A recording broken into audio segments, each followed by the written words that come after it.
I'm Leslie Zmugg, and my affiliation with Tina's Wish started almost the first 2 weeks that I moved to Boston to work with Gordon Brothers, where I'm general counsel.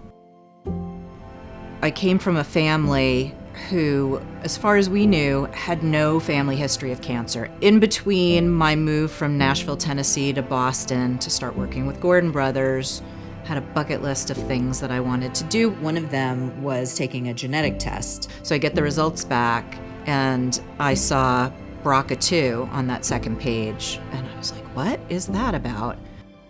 Immediately, the ball started rolling, and we got my mom tested. My sister got tested. My mom was negative. My sister was also positive. Our other brother was negative, and then our oldest brother also was BRCA2 positive.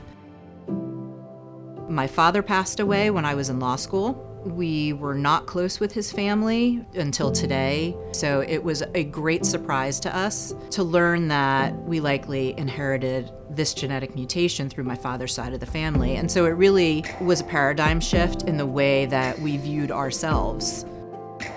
Came to Boston on behalf of Gordon Brothers to come to the Boston Gathering.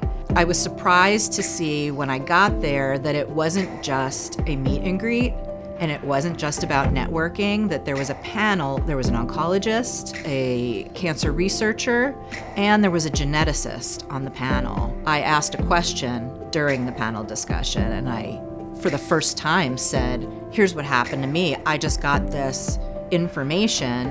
What do I do about it? And it literally felt like a lifeline.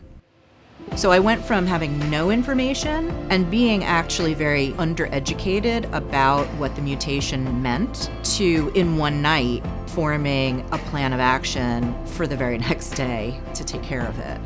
I'm 100% Ashkenazi Jewish, which is also informative and important because that does put me in a high-risk category. I got all that information about how important it is to get tested if you fit into those high-risk population groups through that Tina's Wish panel and through my first conversation with the geneticist.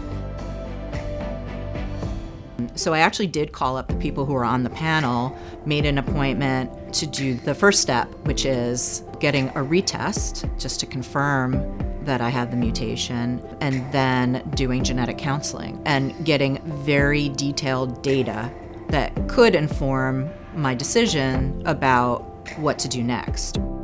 And I had all of the available risk-reducing surgeries.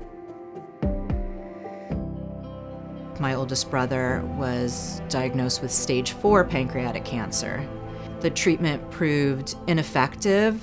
He did ultimately pass away in the middle of July.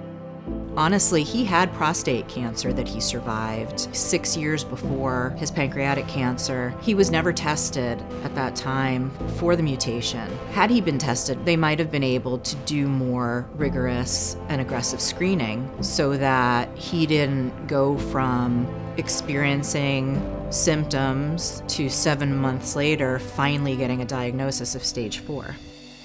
Tina's Wish is providing information that I feel is not widely available.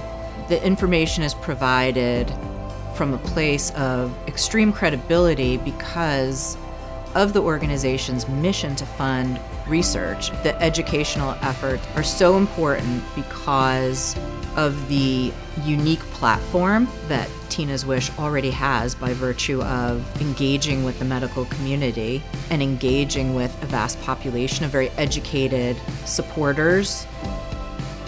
Quite frankly, Tina's Wish has taken me from a place of chaos and maybe darkness to a place of light and understanding and empowerment.